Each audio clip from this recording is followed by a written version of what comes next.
Hello, and welcome to the Living Legends in Infectious Diseases podcast, brought to you by the International Society of Antimicrobial Chemotherapy, shortened to ISAC. My name is Professor Ian Gould, and I'm a recently retired consultant microbiologist at the University of Aberdeen. Each episode features a conversation with a leader whose work has shaped the field of infectious diseases. And today, it's my great pleasure to speak with a longtime colleague and friend, Shaheen Mehtar, who is a living legend in particularly the field of infection prevention and control. So welcome, Shaheen. Great to have you. Thank you. Tell me about your early formative experiences in the medical world. Okay, well, I did my MBBS from Pakistan and came to the UK because I wanted to do postgrad. I was looking at doing something in histopathology, but then I was doing a rotation at King's and bumped into Elizabeth Price, who was my registrar. And she definitely influenced me into going into microbiology. And it's something that I never look back on because it's so entertaining. Every 10 years, there's something new going on. There are outbreaks, the systems going on. And she was an amazing mentor. From there, I went at UCH with Joan Stokes, the very, very famous Joan Stokes, who decided to completely re-educate me, introduce us to clinical ward rounds. And as you remember those days, there weren't many infectious diseases people. So the microbiologists had to do a lot of clinical work. So she made sure that we did all that and the on-call at night, plus the laboratory stuff. From there, I went as a senior registrar to Mike Emerson, who was an amazing mentor and supported everything that we did.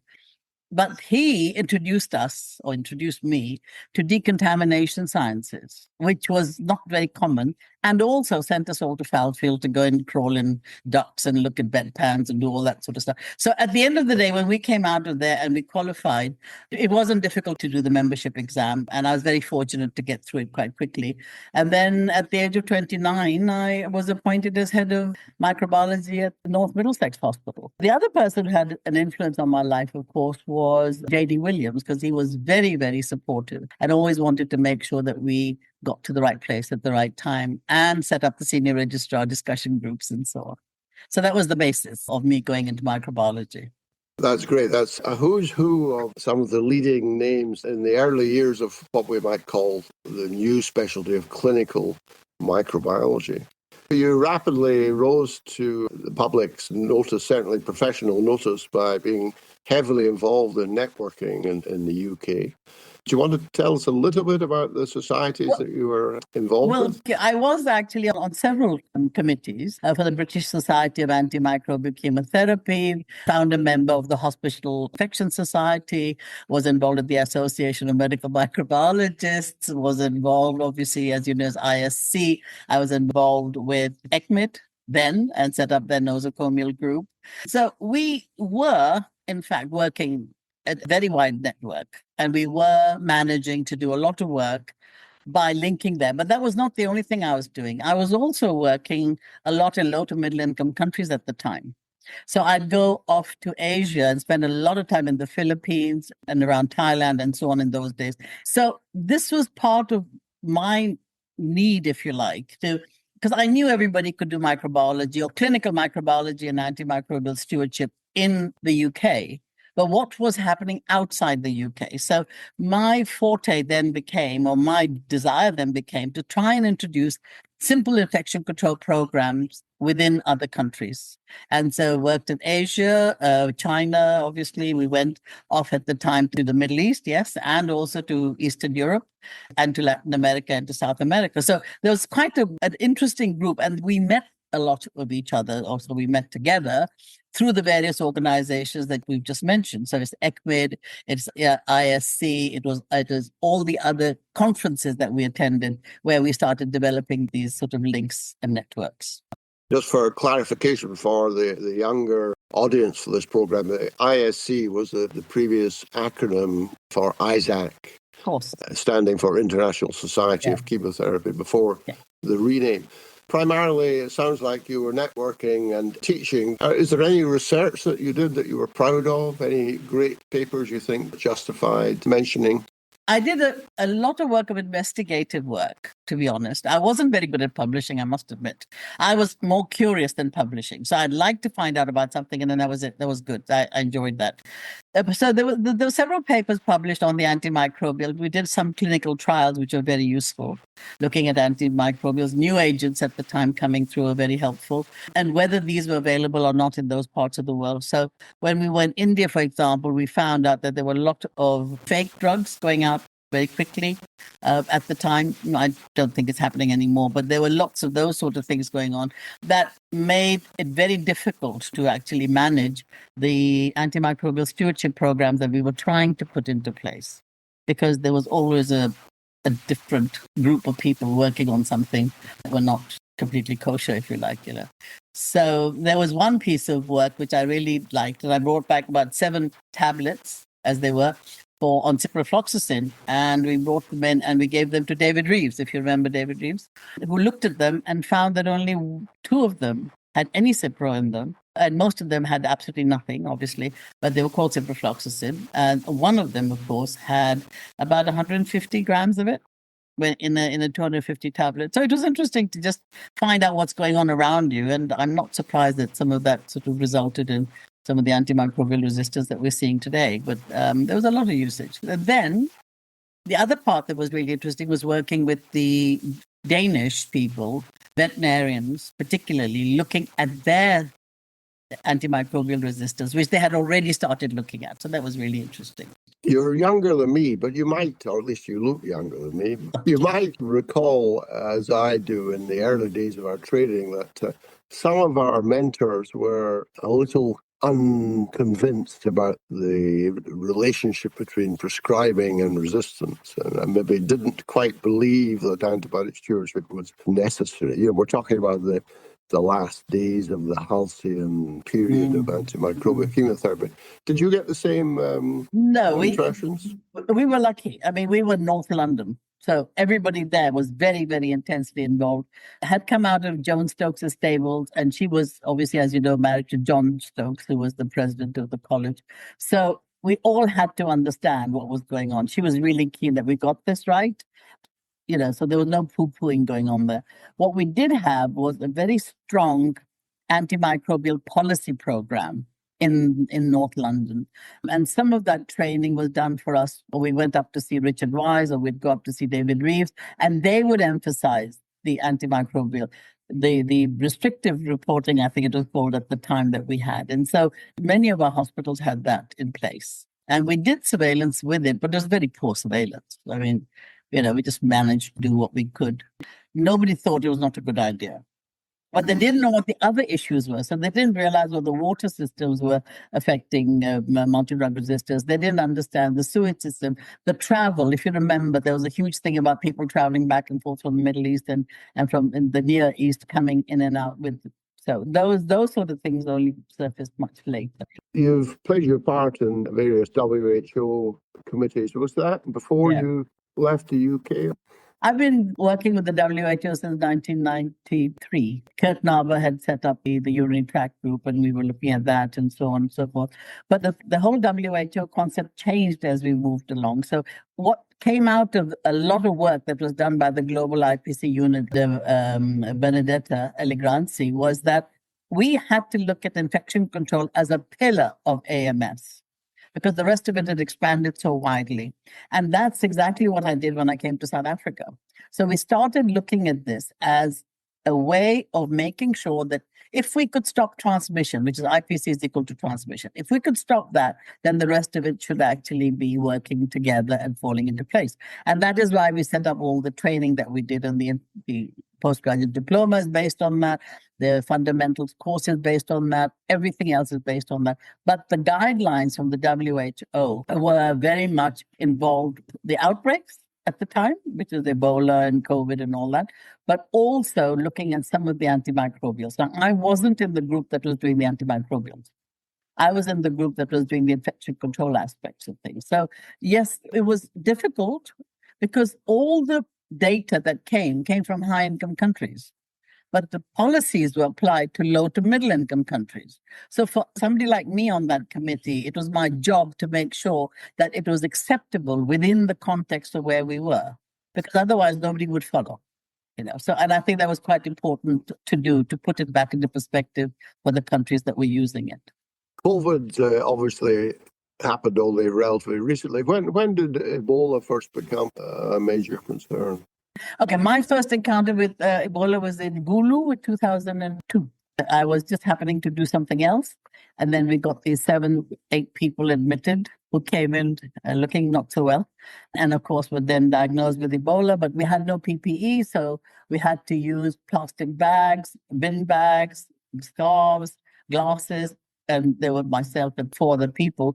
We dealt with these 7 or 8, and none of us got infected. I mean, but we managed it quite well. So it's only when the whole thing happened in West Africa that we went across there again, and we were involved in setting up programs with them and working with the WHO and CDC and several other people that were there, and really pushing the infection control aspects of things as best we could.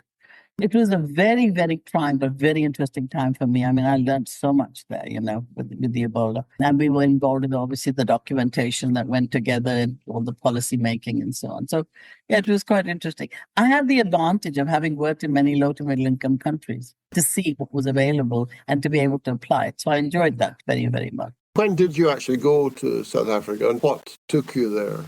I left the UK in 97, post-apartheid.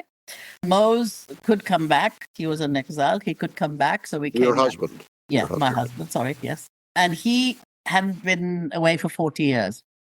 So for him, we were actually in Prague, and we at a meeting, at a conference, and we watched Nelson Mandela being released. And he said, "Oh, I want to go home."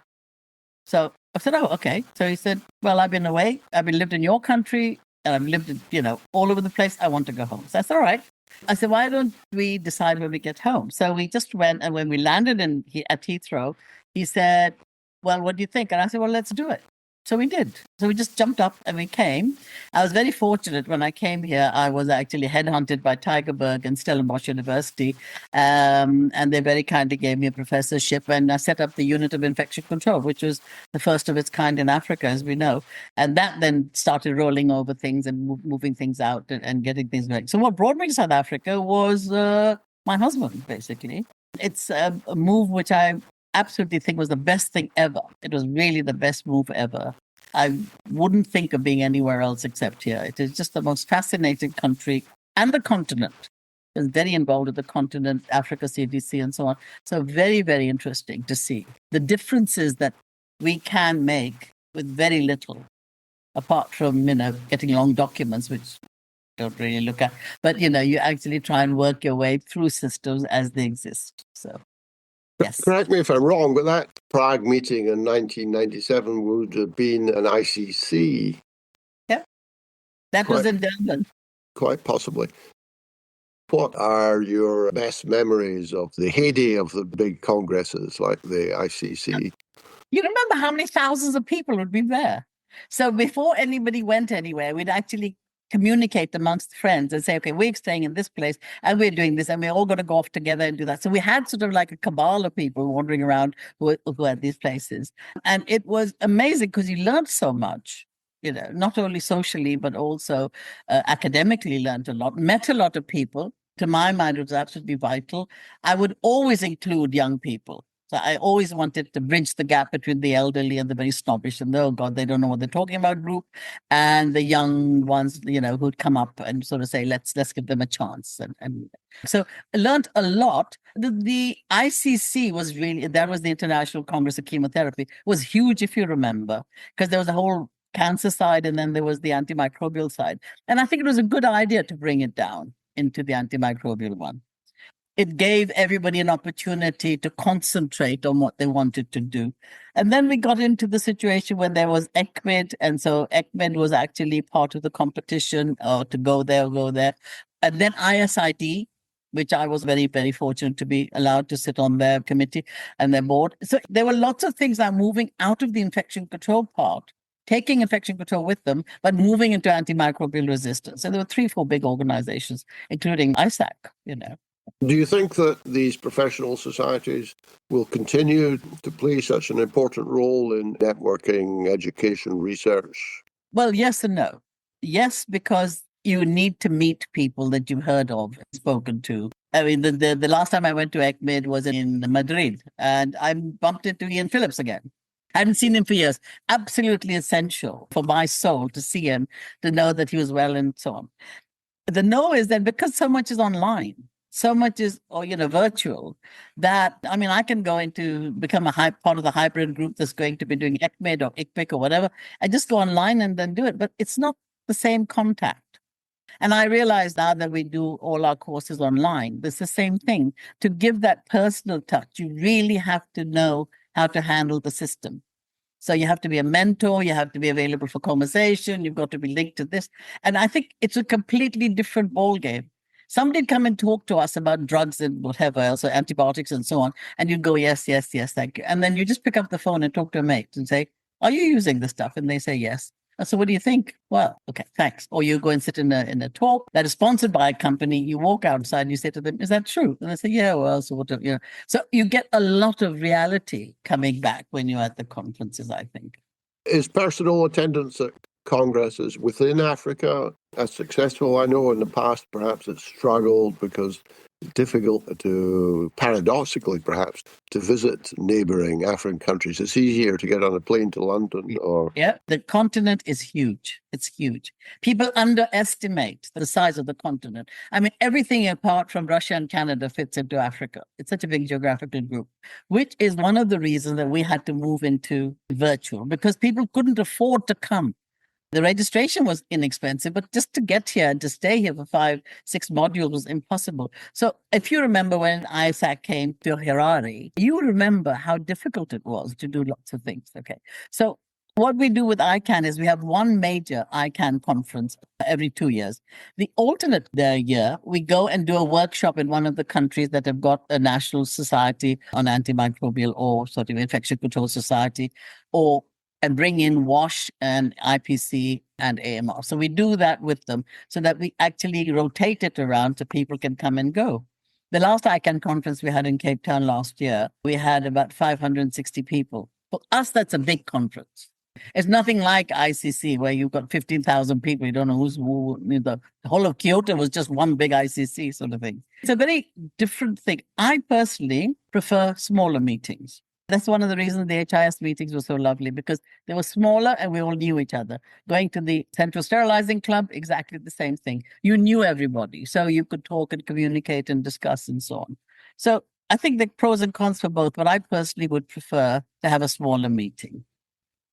Are things moving forward Africa-wide in terms of networking and meetings? You mentioned ICAN, which you were very much at the forefront of forming, but are any of the big international societies helping as they should? So we set up ICAN in 2008, and we had a meeting with ISC twice. Okay, one was in Harare in Zimbabwe, one was in Kenya, and there was support that we did the basic course for AMR, AMS, and infection control together. So we did a lot of collaboration between them. Now people are coming up. So we've got ICARS coming in, and they do workshops with us, and GPPS comes in and does workshops as well. WHO will come in and do workshops. So we've got our main conference for the 3 days, but on either side we have workshops, and those are very, very much more intimate workshops. People can come and talk and chat and whatever. And just recently, REACT has decided to come and join us. We would get people from Africa CDC, and when we could get the American CDC to come down, or the others around, to bring in some of the outside knowledge, but a lot of the inside knowledge. So the students, well, our students, or even people who weren't our students, a lot of publications. We got them to do a lot of abstracts. And if their abstracts went well, we'd ask them to present at ICPIC or at ECMID. I must admit, we haven't done a lot with ISAC, which we should, because, I've been, as you know, we have been on the board with you guys as the African representative, and Sade became part of it and so on. So we really need to think that through. I think that would be a good one. ISID was very much linked in with ICAN as well, and we wrote books and things together, or chapters together. So there has been collaboration, because the real market for all your organizations is, in fact, Africa. There is the gap. Even though many of them have studied and they've done exceptionally well, we're trying to get more publications. But I think that is something that we need to pick up on to see how can we improve the publication, the research side of things. How do you learn about something? And I'm the worst of all, but how do you learn about something and actually get around to publishing it? So when I did my doctorate, which is by my MD, I did something which was actually very infection control. Okay, so just comparing two towns that had no HIV in the middle of nowhere in the Karoo and looked at their TB. And one, we actually added a young girl who was done matric. She was doing their training for them and looking after them. And the other one we just left. And basically, they managed, because the mother and the children and the mothers and everybody were involved, the whole community was involved. They reduced their TB rates in a year by almost 3/4. The only places left were the shebeens and where the men were hanging out and they didn't want to work or whatever. But I think the point I wanted to make was that you can do some really practical things in Africa. They are not good at reading long documents. The best thing that happened to a lot of my students was ChatGPT, because they don't want to read, but they can say, "Yo, can you tell me?" But what they now have to do is, once they've done ChatGPT, they've got to put that in the context of what we are asking them to do. So they get the knowledge without having to slog through a lot. And I think what the societies could do and think about is to improve the research and the ability to publish good papers. In terms of pandemics, Africa probably suffered more than most from HIV and consequently resurgence in tuberculosis and Ebola, but maybe not so bad as far as COVID was concerned. We did so well with COVID. I can tell you about South Africa because it's brilliant it was. So we got our first case on the 20th of March. The Ministry Advisory Committee on COVID was set up on the 22nd of March, of which they very kindly asked me to be part of it as the infection control person. We wrote the policies, including the masking policy, which was out by the 1st of April, and it was circulated across the country by the 5th of April. So everybody had to wear a mask, they had to socially distance, they had to get their hands done, blah, blah, blah, all that stuff that we did together. And I think it reduced our mortality rate by at least 75%. That was one. Secondly, we could go and sit outside. You didn't have to be stuck in the house, even if you're under quarantine or whatever. You could sit under the tree and talk and chat and do whatever you wanted. Thirdly, we had a younger population. Our elderly were not affected because we do have, in some groups we have, but not everybody has these old age homes or these residential places. So that was helpful. The places where we had the worst problems were churches and religious organizations, and number two, at the funerals. That's where the transmission was taking place. So we were very lucky and we were very fortunate that we did manage to contain it really well. And for the future, I mean, AMR and AMS, no doubt, can continue to be a likely problem. What do you think about them? Oh, yeah. Absolutely and totally. I think we have to look at it slightly differently now. We are emphasizing a lot in our courses about the infection control aspects. So if you can stop transmission, we can stop transmission of AMR. But we have to look at our built environment, and we've got that in the course. We one huge module on the built environment, looking at water, sanitation, hygiene, and all that sort of stuff as well. All those are the bits that make a big problem with Africa.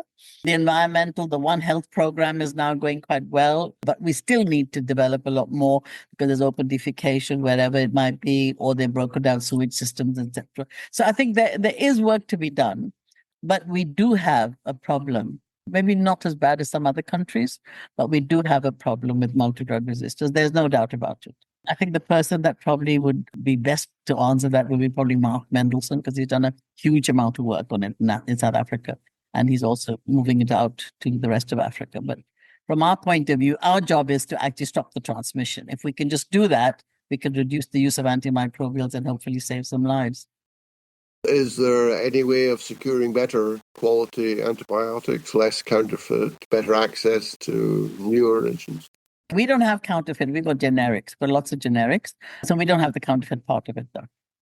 However, I don't know the answer to that. Because, we've got 10 million HIV positive people. So for that, we have to buy generics because there's no other way we can actually deal with their antiretrovirals. But for the antibiotics, they are generics and they're made by companies that are reputable and they know what they're doing and apparently work quite well. Bit of a crystal ball gazing to where you see the future in infectious diseases, particularly thinking of the next pandemic. Where's that going to come from? What's that going to involve? I didn't ever think that I would see anything like COVID in my lifetime. I don't think it's going to be bacterial because, I mean, we know about the AMS and we know about, the AMR and all that stuff going on with the bacteria. I think the viruses are going to really, really have a go. There's a release of viruses, as you know, the zombie viruses and all these other guys that have been around for 50,000 years, and they've suddenly turned up and they've decided, okay, right, it's our turn now. So I think it'll probably be viral. However, we need to put systems into place that reduce, again, I'm going to keep saying this, reduce the transmission. That's the only way, whether you look at the air or the hands or the feet or the whatever, the surfaces, you have to reduce that transmission if you can. And that's what we have to learn. I don't think we've learned enough about the built environment. Thanks to Mike Emerson, we know a lot about it, but we didn't do much with it, as you know. There's a lot of that, but the bacterial side of it, I think, that's gone. But in terms of a global pandemic, it's surely likely to be a zoonosis. Do you think the situation in Africa is generally better than it is perhaps with the wild food markets in China? No, I don't know the answer to that. I think in Africa, our zoonosis is related to the forests. So it's all to do with bats, and like we did with the COVID, and we did maybe the Ebola, and it's people eating off the forest floor and eating bush meat and so on and so forth. In China, it's also about eating and traditional stuff and so on and so forth. So it could be zoonosis. I agree with you. I think it probably will be a zoonosis. But most of our infections are coming from animals. Now we know that, so that is a bit of a situation. Like I said, I didn't really expect that anybody would see COVID. That was such a big outbreak, big pandemic. All of us were working 40, 50, 60, 70 hours a week and not being very well with it, People were fainting around, they were sort of dropping and they're getting TIAs and all sorts of things were happening because it was so stressful. We didn't know what we were doing. And when the government would come to us and say, what do you guys think? And we said, we don't know. We're looking at it.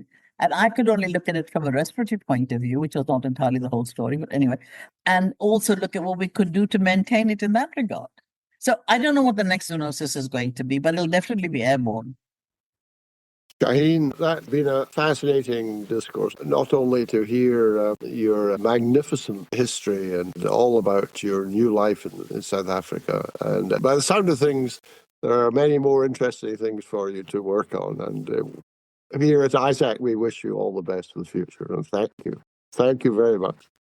Thank you. Hope to see you one of these fine days. You take care. Indeed. We look forward to that. Bye-bye.